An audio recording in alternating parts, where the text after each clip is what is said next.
All right, welcome to another episode of AGB Bible Study. I'm looking forward to tonight's conversation. We're being joined by two new people to the show, but just some awesome young people that I've met at Judson, Riley and Joe. They agreed to join me kind of last minute. I'm really excited to have them here. So why don't we start by introducing ourselves, Riley? Hi, I'm Riley. I'm a freshman at Judson, and I'm an equestrian, and I'm studying psychology and ministry. Awesome. Yeah, I'm Joe. I'm a psychology major as well. I'm a junior, and I'm on the basketball team with Rich being one of my coaches. So. Awesome. So Joe is one of the spiritual leaders on the basketball team, and he was reaching out in the group chat today, trying to get some other guys to join the Bible study. I know he does that at Judson quite a bit, and I love that. And I needed some people to come on and converse with us, so I just reached out. I was like, "Hey, Joe, why don't you join me and Riley? Let's have a good conversation." Today's topic is Lot's wife, right? And I don't know if you guys know the story, but like we always do, we're going to go over the story a little bit and just make sure that people are familiar with her story and what is it that we're supposed to learn from it, and then we're going to get into a conversation about how it applies practically in our lives now. So here's the deal. So Lot is Abraham's nephew. Okay, so one of Abraham's brothers has a son, and they are looking for a new place to live, and they and you will see this later in the questions. They find a place that from the surface looks really, really good. It's got a lot of fertile land. It's near water. It's got a lot of livestock. It looks like a good place to be. And so he takes his family, himself and his daughters, and he settles in the place called Sodom and Gomorrah. It's really more Sodom, but it's like twin cities, and Gomorrah is close enough to Sodom that they kind of have the same culture, even if they have different geographic lines. So that's where he's living. That's where he's raising his family because it looked good on the outside. Well, it turns out that once he got into the culture, he realized it wasn't, somewhere that Abraham's nephew should be. It was a very what the Bible would refer to as an iniquitous city, a wicked city, a sin city. Like we're modern day Americans, we know a sin city, right? So think about Las Vegas, Atlantic City, the underground of LA, the the dark side of London or whatever. You think of it that way, and maybe even times two. And that's the way Sodom is described in the Bible. A lot of sexual immorality, a lot of arrogance, a lot of idolatry, a lot of I don't need God. And he's living there. And then the the Lord speaks to Abraham as he always does, and he says, "Hey, listen, I'm unhappy with this city. I'm going to destroy it." And so Abraham pleads with God and says, "Well, my nephew lives there. We have a covenant, you and I. Abraham and God are like this." And he says, "My nephew lives there. If you're going to destroy the city, at least spare him and his family." And God says, "I'll give you some time." So Abraham basically prays, and God sends two angels, is the way the story is told. He sends two angels to go to Sodom and to inform Lot and his wife and his family that I'm going to destroy the city. God is going to destroy the city. So if you're smart, you should get out of here. Okay. Now, Lot disagrees with him at first. They consider staying. In the end, the actual storm starts. This idea of fire and sulfur coming down from heaven starts, and the city starts to become destroyed. And Lot goes, "Okay, I'm in. You're right." Now, before they leave, the angel gives them one bit of advice, one direction. No matter what you do, don't look back. Whatever you do, you flee the city and never look back, is what the angels of God told Lot and his family. Lot tells his family this is the case, tells his wife, tells his daughters, "We're running, we're out of here, don't look back." The way the story is told, they get going, I don't know how many miles, but this is how I've always seen it when I was learning it, is that they're some way down the road before Lot's wife just can't resist the temptation. It's almost like if I told you right now, "Riley, do not think of elephant," you probably just thought of elephant, right? When someone tells you not to do something, it's the one thing you can't resist doing. And so at some point, Lot's wife decides, let me just check. And she turns around. And the Bible says that when she does that, she turns into a pillar of salt. That's the direct quote. When she turns into a pillar of salt, that ultimately means death. It means stagnation. It means, she's done. Some biblical scholars talk about the fact that that Sodom area is around the Dead Sea and it's very rich with salt. And so some people think that it's a metaphor for death. Some people think it's a parable just about stagnation. And some people think, no, she's just dead. She literally turned into a statue, from human form into statue form. So that's the story that happens in Genesis. But what I love about this is that it doesn't just stay in Genesis in the Old Testament. And we're going to start by talking about this concept where Jesus tells us in Luke 17, 32, 33. I'm going to read it.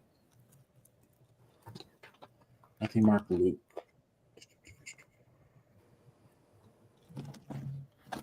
This is one of my favorite passages in the Bible.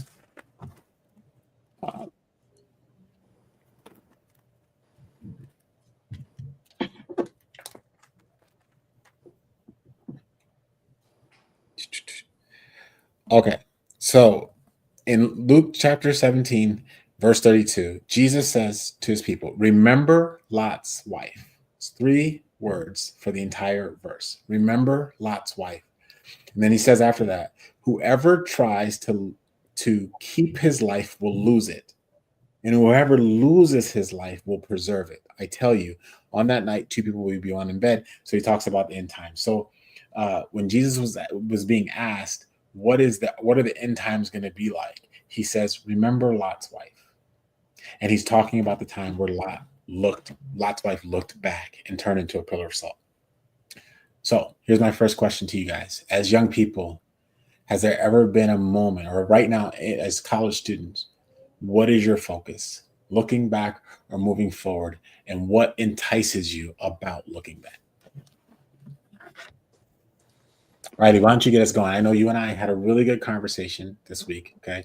You came into the office, we sat down, we talked, and I told you I just wanted to hear your story. That's something that is important to me, to kind of get to know as many of the Judson students as I can. I was really blessed by your story. So why don't you bless our listeners by telling us a little bit about yourself? All right. Well, first, full transparency. That's the first time I think I've really heard that story in full detail, and it's really, really cool to just to hear it and kind of relate it to like life now, because I feel like going back to the story, like when someone would like disobey like God and stuff, like I feel like he would show it in very like physical ways, whereas now it's like more of like a choice. Like if we disobey God, like that's our choice. He's not gonna like turn us into salt or anything. So that was just my thought about that real quick. But I think I can really relate to that story.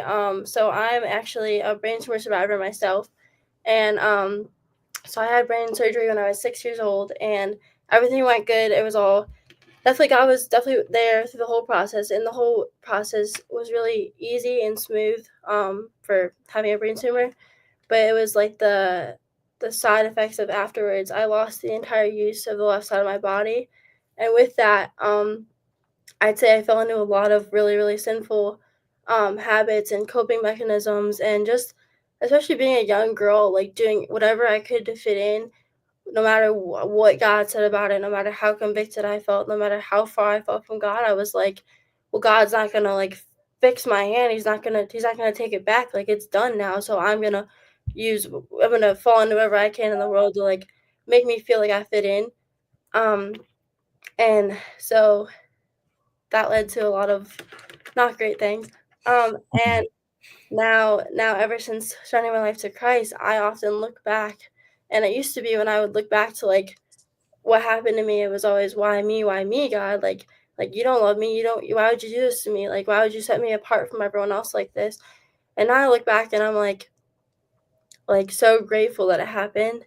And so I say, like, looking back, like if you're looking back in a way of like desiring those old habits and desiring those old ways, like, and not being grateful for the life you have now, I'd say that kind of looking back isn't right. But if you're looking back in a way of like reflection of like, wow, like God really brought me out of that deep place. God really that's an answered prayer, and, like, reflecting in that way, I think looking back can be a good thing if it's done in reflection, not in, like, a desire of wanting that life back, if that makes sense.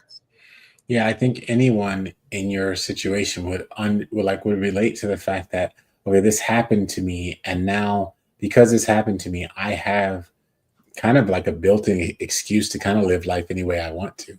Mhm. I'm very upset at life. I'm very disappointed by this hand that it's been given to me, so I don't owe it anything. What did you ever feel that way? And if you did, what was the thing that got you to not feel that way? 100%, like, I always felt like, I felt like I could not use it as an excuse, but in a way, like, it was like, like, I have no other no other thing way to cope with this, so, like, it's okay that I do these, like, terrible things, it's okay because, like, I've got this, so, like, that makes it fine, and I definitely did that.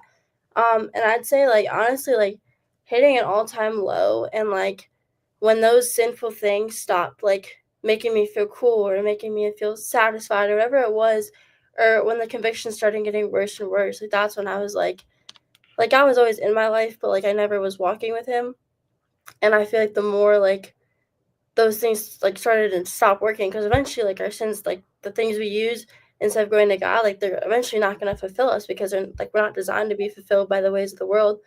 And so I think it got to the point where, like, all I had left was God, and then obviously, like, right when I ran to him, like, he was like, "Oh, like, I've been waiting for this moment," and yeah, so I definitely say that, um, that I yeah, so just kind of hitting an all-time low was what really made me realize that God was gonna fulfill those things and not, like, the ways of the world. I love how you put it that, he was sitting there like waiting for you. He's ever patient. Joe, I want to ask you because you told me before we started that you are a little bit more familiar with the story. So I'm always curious to know from believers, how do you view this story? Like, do you take it literally? Do you think she was turned into a pillar of salt? Do you take it as a metaphor, or does it not make a difference to you? I would say I've always viewed it as like it being like the actual thing where like she died because like she decided to look back. So I've always viewed it as she does become a literal pillar of salt. But I think it has like a lot of meaning behind it too, though. Because obviously she didn't just like hear that from the angel, "Don't look back," and then she instantly looked back. There was probably like mental warfare going on, so she was probably like fighting that for a long time before she finally gave in and looked back. And I think that can be a strong example of kind of just like how we can give in to urges or like desires and like entertain thoughts, which like leads to us like ultimately falling. And I think that's really relatable to like lusts within society too. Mhm. Like as you we try to like overcome our flesh and like fight it off, we can strengthen our spirit.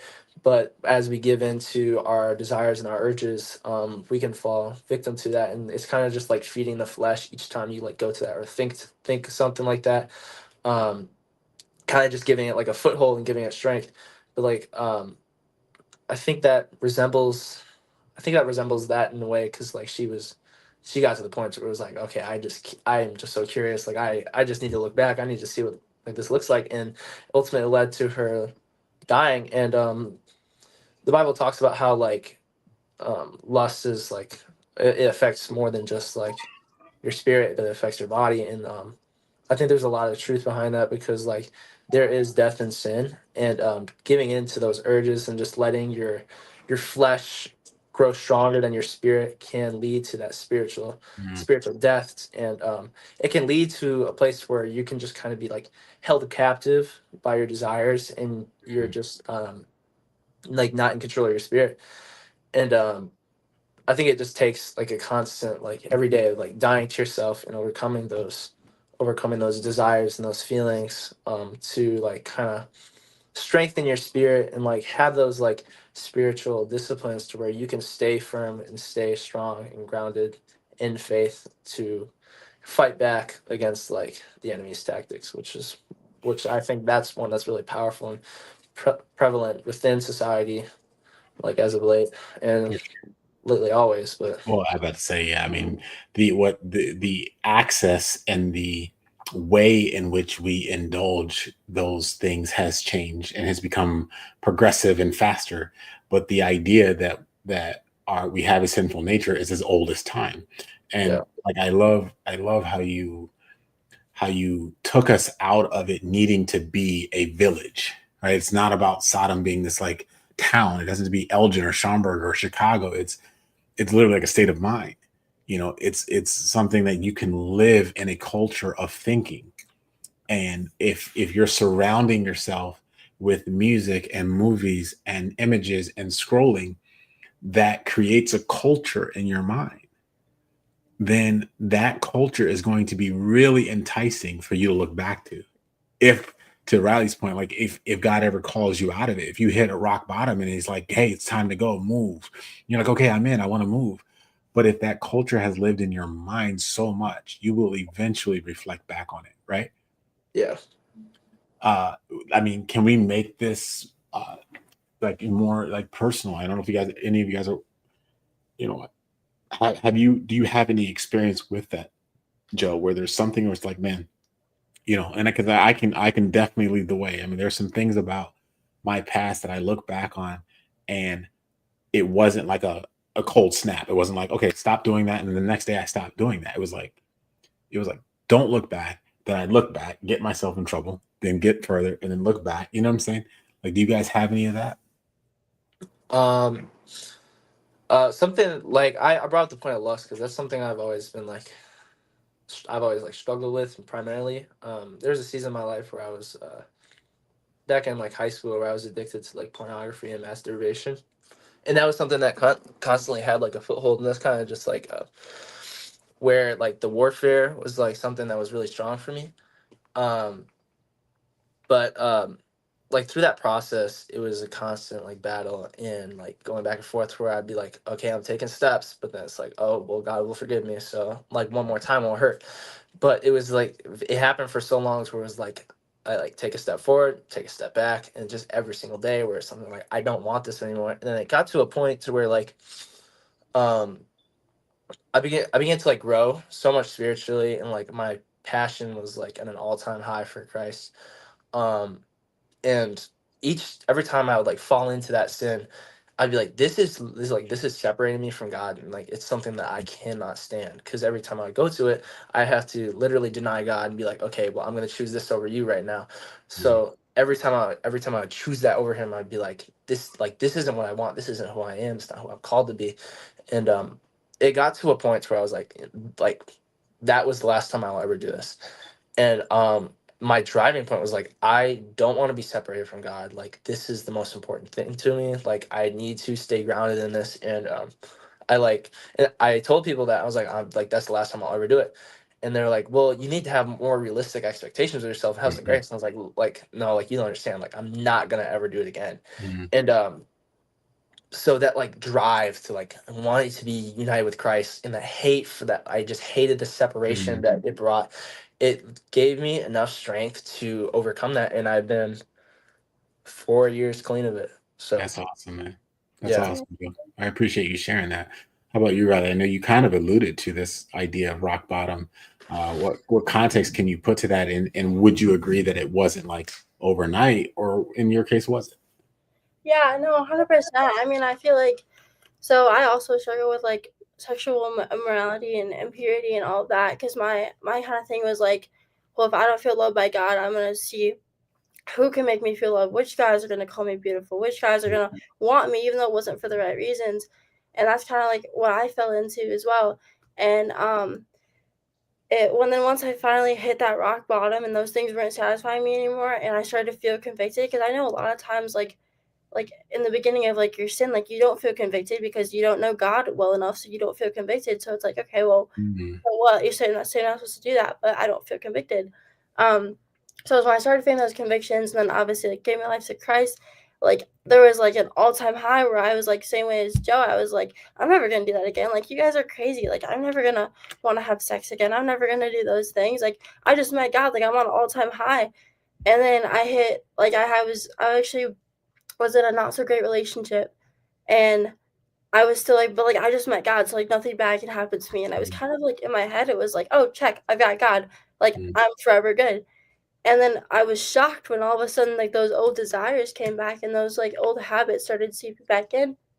And then I remember one night I went to a youth group and I was talking to my like, youth pastor because I was like, I just got baptized, but I just went right back to those old habits, and like that means I have to get baptized again. Every time I sin again, I have to get baptized again because I need to like wash it clean. And she was like, Riley, like when like your mom had you and she got your birth certificate and you guys get into an argument and you mess up and stuff, does that mean like that you're automatically not her child? Like, no, like the birth certificate never goes away. Like, no matter how many times you mess up, you're still your mom's child because she gave birth to you.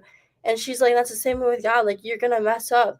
And but that doesn't like your birth certificate doesn't just like go away. Like you're always his child once you give your life to him. And like with that, like I felt so relieved, but then I was also like, okay, cool. I'm always his child, so like I'm gonna call him and I'm gonna have these Sunday Yeah. mornings where I'm on this all time high. Yeah. And then when I hit like rock bottom again and I'm not feeling the Holy Spirit like that great that day, I'm gonna go back to these old habits. And I like made it okay. And to the point where I was like, then again, like I kept getting convicted and convicted. And then it was again, once those convictions were too much to handle, that I turned away. But I guess like it's like just because you commit your life to Christ and you don't do those habits and you don't like want to do those things, it doesn't mean that like the world isn't gonna like attack you. Like I mean, even like think about like like us being psychology majors, like habits like take what is it like I don't know like the exact like number of weeks it takes to like get rid of a habit and 28 make a good days. habit, but it's like if you think about the number of years or and like however long it's been, those sins like they're not just gonna go away. Like they're habits. No matter if the desires of your heart change, like your like physical worldly habits don't change. And that's when I was like, okay, well, my heart's changed, but my habits haven't changed. So like, what can I do? And I was just like, honestly, like praying to be convicted. Like I was like, God, like convict me to the point where I can't handle it because, and now I'm to the point where like I used to like swear and I would like not feel convicted at all, but I would do like something worse and I'd feel convicted. And I was like, okay, like cool. And now like the more I pray to like beg for that conviction and to hold me accountable, like I will say one swear word and I will feel it for the next week. I'm like, oh my Mm. goodness, like, and I think it's such a blessing and people are so scared of being convicted. But I think like that's God's way of helping us like not only change our heart but change our habits. And so I'd say definitely the process. And like there's I say like with Joe too, like I feel like I'm like I would never do that thing again. There's still days where I like think about it, but then I like remind myself, I'm like I like always think back to like a time when I felt the Holy Spirit or I felt like that all time high and I like tell myself, okay, do you want satisfaction for like the night or do you want that all time high for the rest of your life? Like do you want that godly man to be like do you want to marry that godly man one day? You want and I remind myself of all the things that I desire when I'm on that high when my, like, worldly, like, cravings and the enemy is attacking me that 1 hour, like, whatever time it is, and that was kinda my rant for that, but No, it's good. It's good. And it's one of the reasons why I enjoy what I get to do for a living because by working at a university, like you're surrounded, like, yes, my colleagues are all adults, but my surroundings are all young adults who are still striving for, who have so much to look forward to in life. But we are all in the same boat in that there is some of our life is behind us. Some of our past sins are behind us, and some of our future hope is ahead of us, and that's the same. It doesn't matter what our age difference is. And um I just want to encourage both of you to kind of hear what each one of you has said, because in one hand it's like, all right, I could look back because of how enticing it is to look back because I miss doing it. Right? I mean, let's be honest. Some of these habits, at least for the short term, they do please our flesh. And so when we stop doing them, there's an enticing reason to look back for that reason. And then, Riley, as you so beautifully said, the conviction hits your heart. And now suddenly the look back is to feel guilty, right? It's sometimes you feel you're enticed to look back, um, or you don't want to look back because it makes you feel guilty. And if you do, then the enemy uses that to keep you kind of like, what's the point? You're a fallen person, you messed up, God doesn't love you, that kind of thing. So what I want to encourage both of you guys to do is to hear the word conviction as it's truly meant to be. And I've taught this at Athletic Chapel before. So, Joe, you may have heard it before. But when you really break down that word, the root word in there is victory. The viction is comes from the Latin word for victus, which means victory, and the con just means connected. So every single time in my life where I have felt a massive conviction to either stop doing something or start doing something, when I have ignored it, I have separated myself from my own victory. Mhm. The win that God has for me in my life, that prosperity thing, that sense of peace, that sense of happiness. Uh, because I've ignored my conviction, I have intentionally separated myself from my victory. And in the same way, the times in which I have said, no, no, no, like, to get really romantic with you guys, with Lindsay, with my wife, it was a conviction. I knew it was instantaneously. This is the first time I saw her. I knew she was not someone to date like that. Right. She was someone that I needed to be a gentleman, and I needed to court, and I needed to treat with respect. And had I not listened to that conviction, I wouldn't have the fruitful family that I have now. But Mhm. because I listened to that conviction, and it just kept tugging at me. It was like, you got to call her. You have to meet her. You have to go back out to Rockford. You have to see her. You have to be kind to her. You have to, because she was the one God had for me, and I'm not going to let you guys feel vulnerable on your own. I'll share with you that for me, I've been married a long time. So, lust isn't necessarily my thing, but poker was. I loved playing poker in my 20s. I loved it. It was like the next thing after basketball. Like, it made me feel competitive. It made me feel, it was something for me to sink my teeth in, to be good at. And that was always been my compensation. As a human being, my compensations is always being good at something. Like, I don't care what it is. It's Monopoly, chess, basketball, speaking. Like, I don't like being bad at anything. So I do things because if I'm good at it, it makes me feel good about me. And this is what Jesus was warning me about in 33. He said, whoever tries to keep his life will lose it.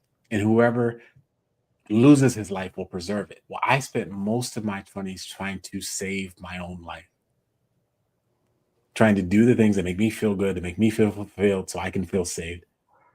But when I gave it up and stopped trying to feel good, that's when I was able to start listening to my convictions and find my victory. That ring true with you guys? Mhm. Yeah. I think something that reminds me of like another way that I feel like I overcome like falling back into those habits, even though like God was in my heart. Like I feel like an accountability partner was a huge thing for me. And like my mom honestly was mine. And like it got to the point where like every time I would go back to those sinful things, like I knew I would feel one convicted with the Lord, but like that's just between me and the Lord. Nobody else sees that on the world, like in the world. But like the thought of like having to tell my mom that I messed up again was what held me so accountable because it became like embarrassing. And like it's like you have to find that thing that like because obviously like we sin, we mess up, and like we know God's upset with us, but like his love endures forever. Like he constantly forgives, and I think we take such like advantage of that sometimes. Like, oh, it's okay, like I sinned, but he's gonna forgive me, and like this conviction is gonna stink for like the next day, but like then it's gonna go away and I can do it again. And Mhm, it's like, but like when that conviction's standing in front of you, like looking at my mom's disappointment of like mhm. you messed up again, like that's what holds me accountable because God kept forgiving me and I kept taking advantage of it. But then I was like, not only is God upset with me, but my mom sitting right in front of me is upset with me. And that was something that really, really helped me. That's just what came to mind when just thinking of overcoming and um, I don't want to tangent too much on that, but I just want to say really quick, because I know that you've expressed to me that you have interest in being a preacher, a speaker, type of thing. Joe, I know you're studying psychology, but you also love the Lord and you're leading Bible studies. Is that a goal for you as well? Do you want to like eventually like preach and teach and minister? Um, I wouldn't be close to that. It's something that coming out of high school I did want to pursue was like ministry and like potentially being a pastor. Um, but yeah, I would never be close to that. It's something that I enjoy and I love. I have a heart for lost people, so that's like my biggest thing. And like I just want to see people like see Jesus and like live a life to where they can see him through me.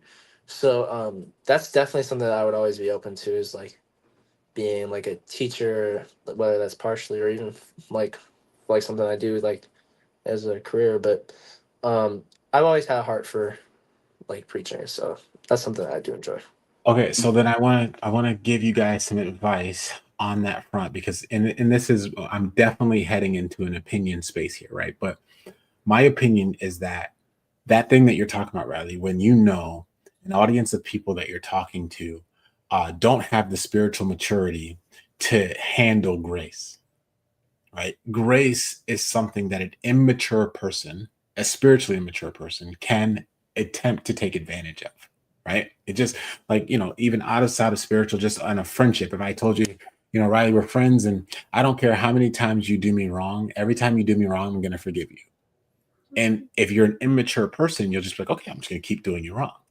Right. And so that is kind of what it feels like sometimes to be a preacher of the gospel or to be a minister and to talk to an audience of people. And you're like his grace is abundant. His mercy does endure forever.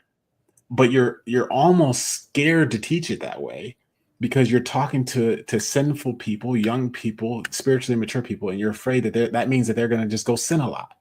So what happens instead is people start fire and brimstoning this Bible and scaring people into conviction and scaring people into like, you have to do this or else, blah, blah, blah.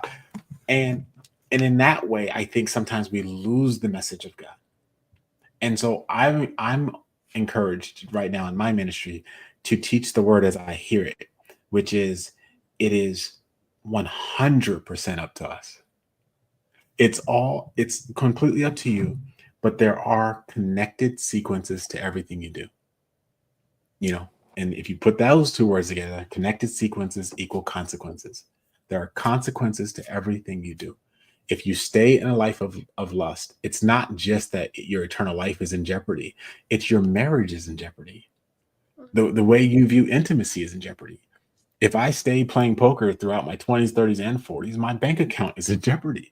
Guys, the way I used to view money is nowhere near the way I view it now. Like $100, that's a blind. It's not a lot of money. So I had a warped view of money. It was difficult for me to save, difficult for me to build a foundation for my family. So there are consequences to all that we do. So I say, as two young people who love the Lord and have a heart for lost people, don't try to scare them into it.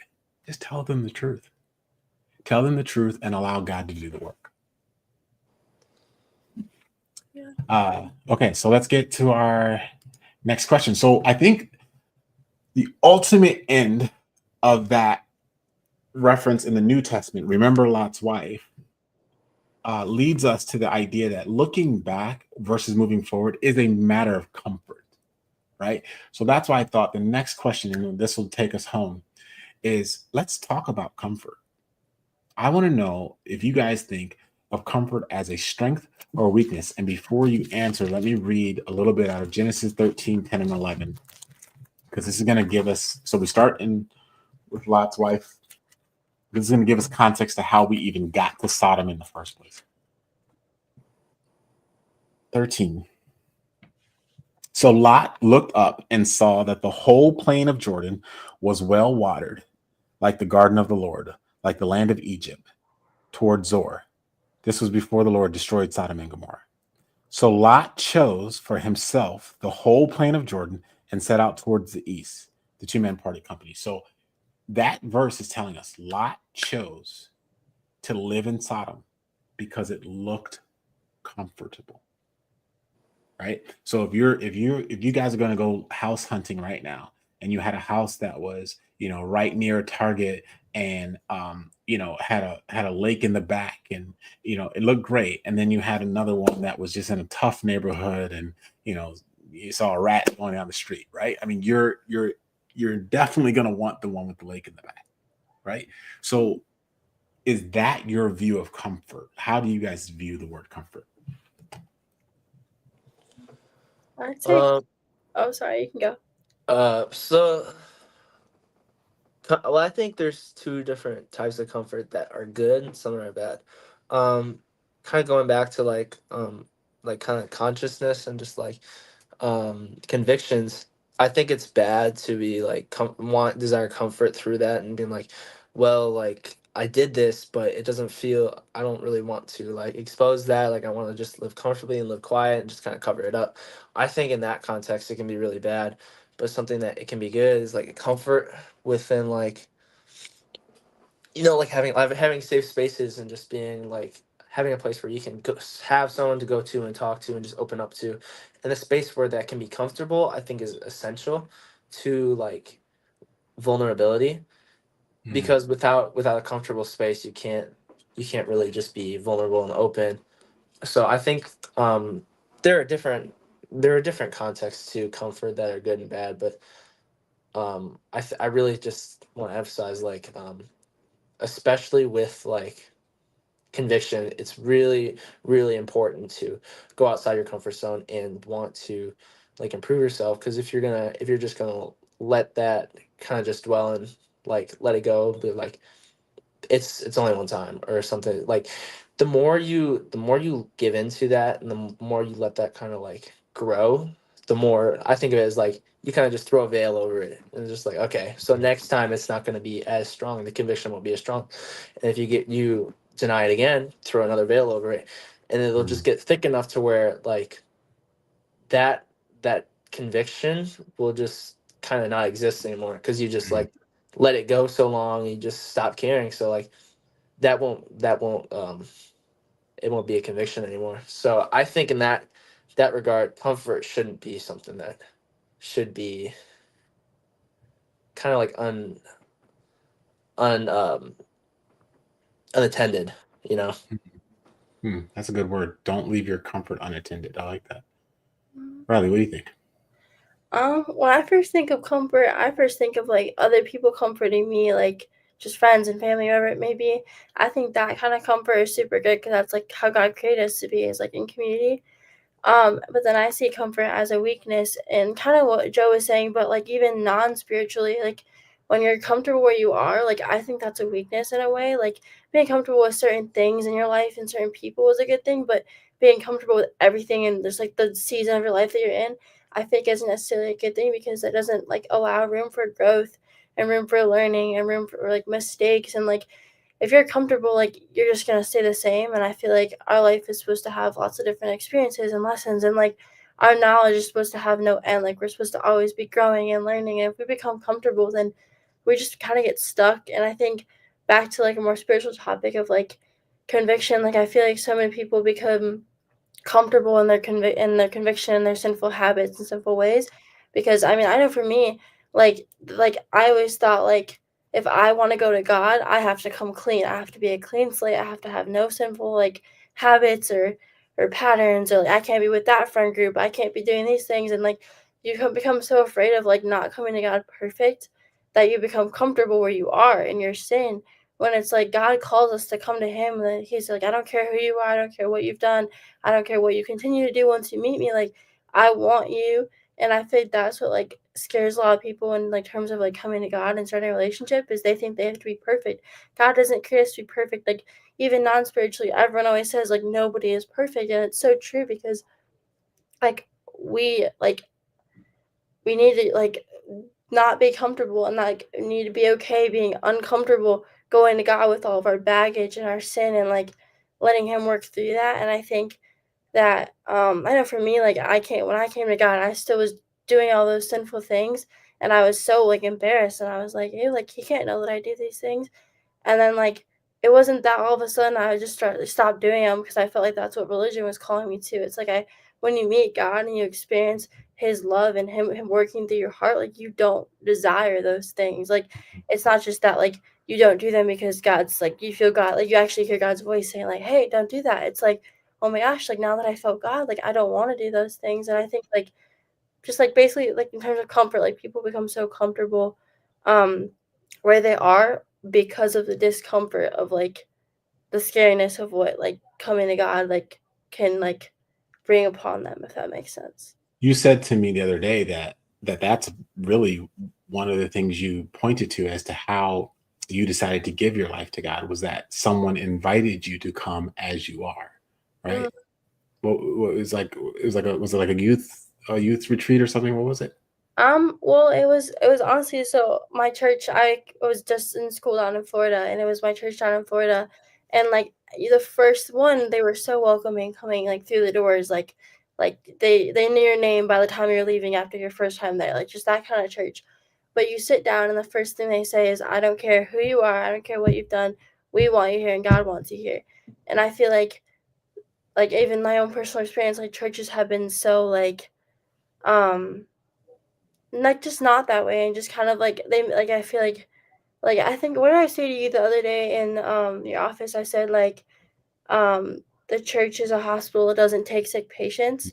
Some Yeah. churches are that way, and it's like, the church should be exactly like a hospital for our, like, spiritual health, and it's like people just think that they have to be, um healthy to go to church, or spiritually healthy to go to church. And I feel like just hearing someone be like, "I don't care what you've done, like we want you here," and then like sitting in that room and feeling like I could like even being in small group, like saying like feeling I could confess those things, and I didn't feel one like stare, one eye, one judgment, and then hearing people also like because I confessed, being able to confess too, and realizing that we've all been in the same boat, and like it's a different level of comfort. Um, Well, are you able to do that yourself as a believer? Like when you're around, you play basketball, right? That's a culture of, it's not like everyone on our team or everyone in our sport is our believers, and what we do on the weekend isn't necessarily pleasing to God. And they're your teammates. You still got to pass them the ball. You still got to hang with them. So, are you capable of taking a 100% non-judgmental approach to your belief? Or do you honestly find yourself sometime being like, I don't want to mix with that person. It's unequally yoked. They're a bad influence, that kind of thing. Um, so I had a conversation with some guys at the calf one time. We were just kind of just talking spiritual, and I was talking to them, and I was like, "So do you guys Christians?" And they were like, "Yeah, like I believe in God and everything, but like I'm just not ready for like all that spiritual stuff yet." I'm like, "Well, why not?" And they were explaining like, "Well, you just like to be a Christian, like you got to be this, this, and that." I'm like, "Well, that's not true." I was like, "The Bible never says like you need to be perfect."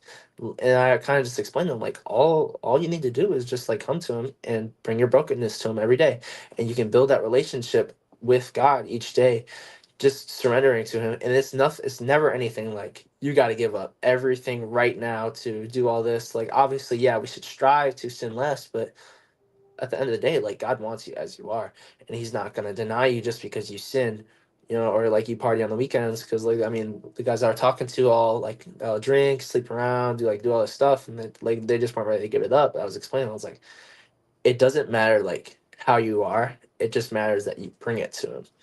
And I think it gave a little perspective to him a little bit that like it doesn't matter like if you're this sinful person, like you can still have a relationship with God despite that. And I think that's really, really like prevalent within like at least my team, but like a lot of different athletes or students here. Like it's something like I'm not good enough to be like a Christian, and like there's like this misconception like I need to be perfect, like I need to stop doing all this stuff to follow Christ, and it's just something that's not true. So Yeah. So I'm gonna try my best to kind of flip this word on its head and explain it in a way that I hope is helpful. But I want you guys to hold me accountable. If it's like, no, that's confusing, call me out on it. Okay. But here's how I want us to sort of frame this for this conversation. The word comfort is always strength. It's always strength because of what it means. The word is depicted to be with a fort, and a fort is strong. A fort is fortified, and God is designed us so that we view Him as our ultimate comfort, as our ultimate fort, as our ultimate source of strength, right? The Living Water series. Whoever's confidence is in me, they shall be like a tree planted by the living water. So wherever you put your sense of comfort, you are strengthening your ability to feel safe there. So what we're all saying, the same thing is, yes, if you become extremely comfortable with things that aren't difficult, with things that just please your flesh, with things that, just make you feel good for the moment, you are strengthening your flesh. You are creating a fort for your flesh that will fight off conviction. It will not allow conviction to sink in. And it will have those guys in the cafeteria saying, I am comfortable here. I feel strong in here. And so that's why I don't want to follow Jesus, because I don't want to leave this safe space where I get to make decisions on the weekend that no one judges me for.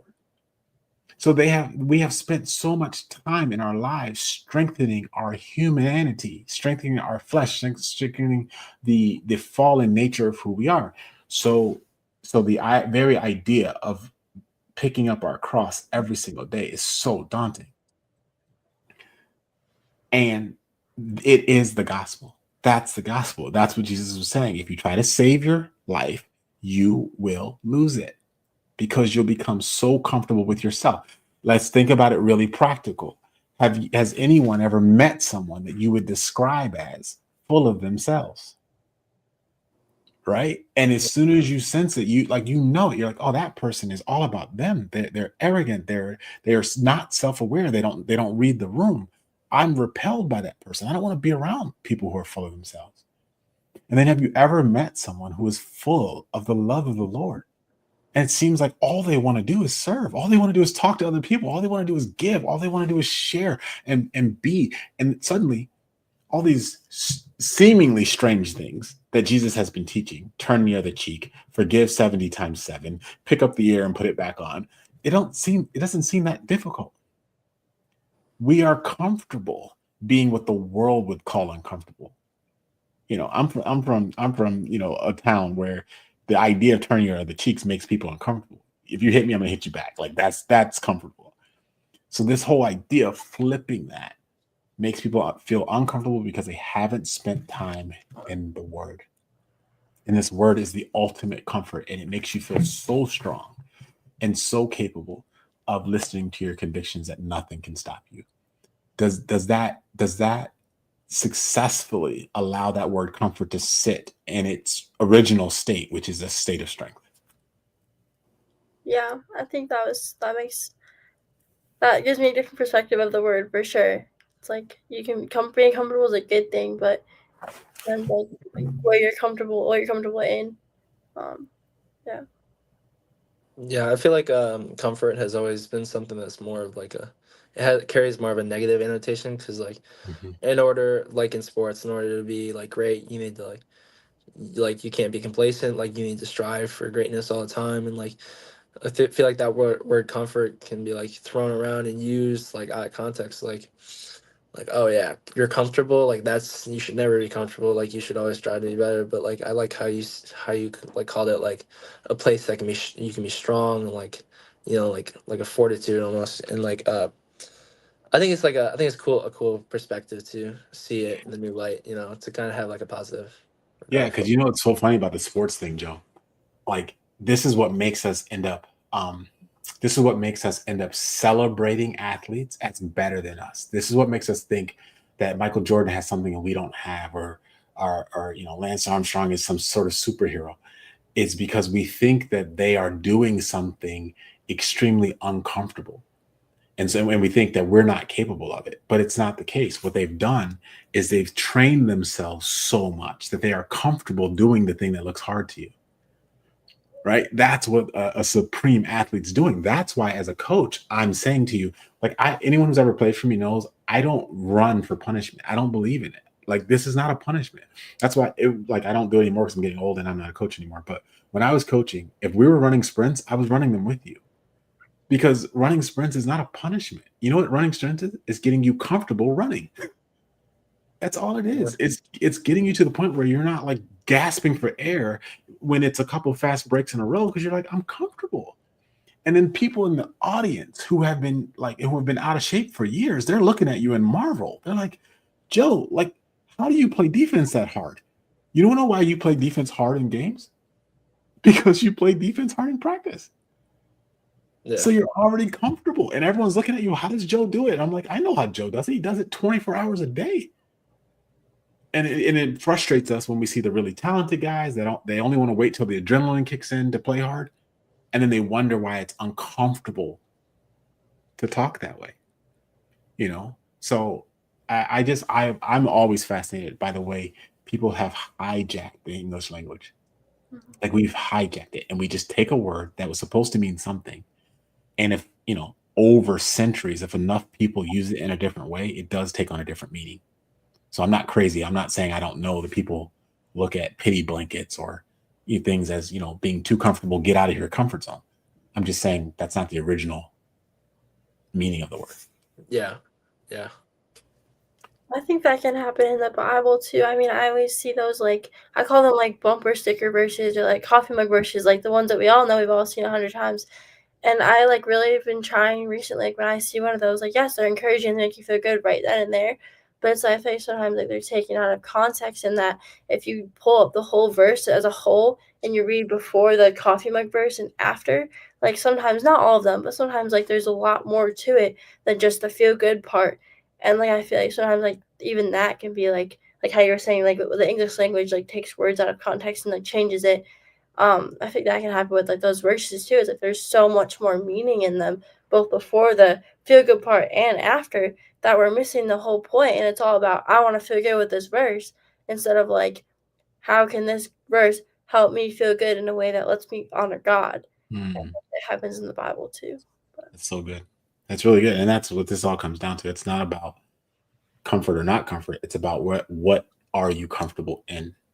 Are you comfortable in yourself? Are you comfortable in the words of God? That's what it comes down to. So, look, I don't.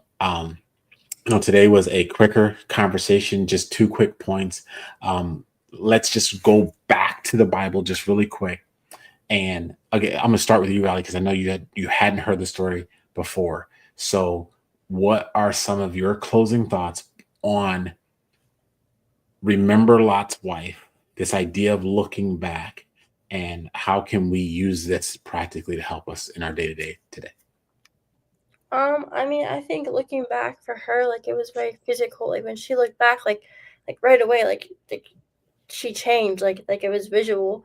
I feel like looking back for when I think about looking back, when I think of looking back as like wanting and desiring like those like old things and like the past behind me, um, I think that's not like a good way to like reflect. But I think if you're looking back in a way of like trying to trace your steps of like how did God bring me from here to where I am now. And I know for me, like the whole season of like my life of trying to fit in, like it was like it just felt like a whole like many years of unanswered prayers. And I was just saying this to you earlier. It feels um like random moments. Like I'll have like a flashback of like something that happened years ago, and I'll like God will speak to me like today and be like, "This is exactly why that happened to you years ago." Mhm. And so I feel like sometimes like when we look back, it's like prayers get answered. So I think it's important to look back in a way of reflection, but not look back in a way of like how like she did it, like look back like by disobeying God, looking back like, okay, God, like I'm with you now, but like I'm still gonna like watch this video or like look at Mhm. this thing I'm not supposed to. Like I think when we look back the way she did in the Bible, like that's not right. But when we're looking back in a way of like just trying to like trace God's steps and like look for his fingerprints in our life, like I think it can be really positive. Amen. Amen. Joe. Yeah. Just to kind of reiterate what I was talking about earlier, kind of just like letting that spirit or that mental warfare kind of like just build up and like kind of giving it a foothold to where you're like, oh well, I want to look, but I shouldn't. Like I need to release it to God, and it's kind of something where like you're kind of like trying to walk with God, but you're still holding on to something, and like you're just letting like your desires and like the things that you want kind of like creep into the relationship, which is like can be you see it as like sin, and it creeps in, and after a while it's just like that battle in the mind, like once you give in, like that sin kills, so that's kind of how I see it. Yeah, I love that. And for me, the closing thoughts kind of match kind of who we are and why we're doing this. Why am I here on a Thursday night? What's the point? I have a busy job. I have a family. I could easily come home and just go right from Judson life to family life. But I put this in between because I am constantly seeking the comfort of listening to my convictions, of obeying the word of God, obeying the voice of God in my life. And he's saying, create conversational spaces for people to be themselves and wrestle with this word in any way that they need to comfortably. Like, do not run from this because you don't understand it.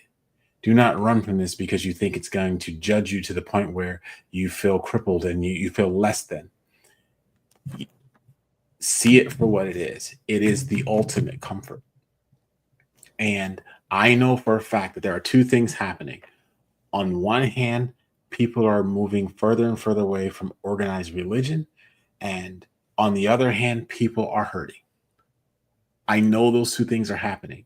And so as a person who has seen that glue, that the answer to the hurt that's happening is this word, I can't help but to try to bring it to people in a way that allows them to absorb it. And I just want to say, as an encouragement to anyone out there, if you guys work with young people, if you work at a high school or middle school or a college, or even like you're a manager of a place that hires a lot of young people, you got to stop and you have to listen. We can't be a generation that does all the talking, because if we do all the talking, we won't grow. We'll continue to just say the things that were said to us, and not hear the realities of what it means to grow up with these, and what it means to be in this generation. So I just can't thank you two enough. I want to encourage you both. I can't wait to see what God does for you in your life. This platform's always here for you if you guys ever want to come back on, say the word. But it doesn't have to be on a Zoom. It's just in our everyday lives. Go help people find their comfort in Jesus Christ. Those are my closing thoughts. Amen. Yeah. Cool. All right. I appreciate you guys, man. Until next week, always get better. All right. Thanks for having me. Yeah.